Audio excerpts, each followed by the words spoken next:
بسم اللہ الرحمن الرحیم۔ حضرت ابو ہریرہ رضی اللہ تعالیٰ عنہ کا بیان ہے کہ رسول اللہ صلی اللہ علیہ وسلم نے فرمایا، جس نے سورج ڈوبنے سے پہلے عصر کی 1 رکعت پالی اس نے نماز پالی، اور جس نے سورج نکلنے سے پہلے فجر کی 1 رکعت پالی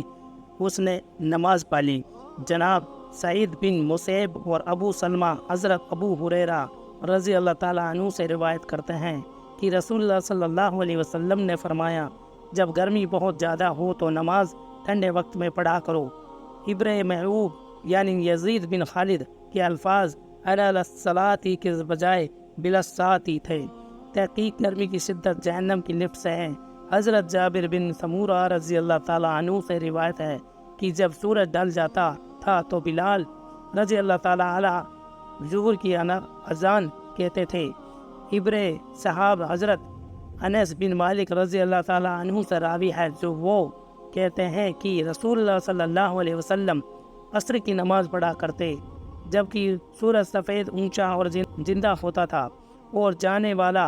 اوپر والے مدینے کی آبادی کی طرف جاتا اور سورج اونچا ہوتا تھا۔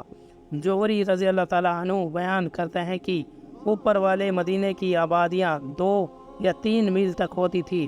اور کہا میرا خیال ہے کہ یہ بھی کہا کہ یہ 4 میل تک ہوتی تھی۔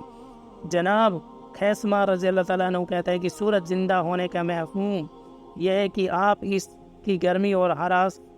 محسوس کریں۔ جناب عروہ نے کہا، مجھ سے سیدہ عائشہ رضی اللہ تعالیٰ عنہ نے بیان کہا کہ رسول اللہ صلی اللہ علیہ وسلم عصر کی نماز پڑھتے تو دھوپ ان کے حجرے میں ہوتی اور دیوار پر نہ چڑھی ہوتی تھی۔ جناب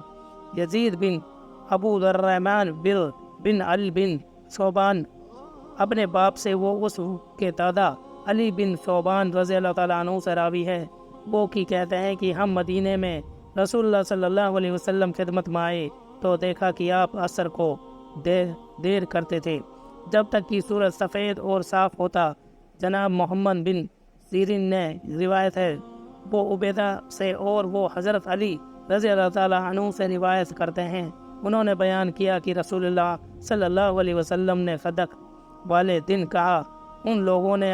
ہمیں درمیانی یا بہتر نماز عصر کی نماز سے روکے رکھا، اللہ ان کے گھروں اور قبروں کو آگ سے بھر دے۔ جناب عروہ بن زبیر سے روایت ہے، وہ حضرت زید بن ثابت رضی اللہ تعالیٰ عنہ سے بیان کرتے ہیں، رسول اللہ صلی اللہ علیہ وسلم ظہر کی نماز دوپہر کے وقت میں پڑھا کرتے تھے، اور ساتھیوں رسول کے لیے اس نماز سے بڑھ کر اور کوئی نماز سخت نہ ہوتی تھی۔ چنانچہ یہ آیت نازل ہوئی، حافظوا علیہ علی الصلاۃ والصلاۃ والصلاۃ، نمازوں کی پابندی کرو اور درمیانی نماز کی۔ زید بن ثابت نے کہا، اس سے پہلے 2 نمازیں ہیں، یعنی عشاء اور فجر رات کی، اور اس کے بعد بھی 2 نمازیں ہیں، یعنی عصر اور مغرب دن کی۔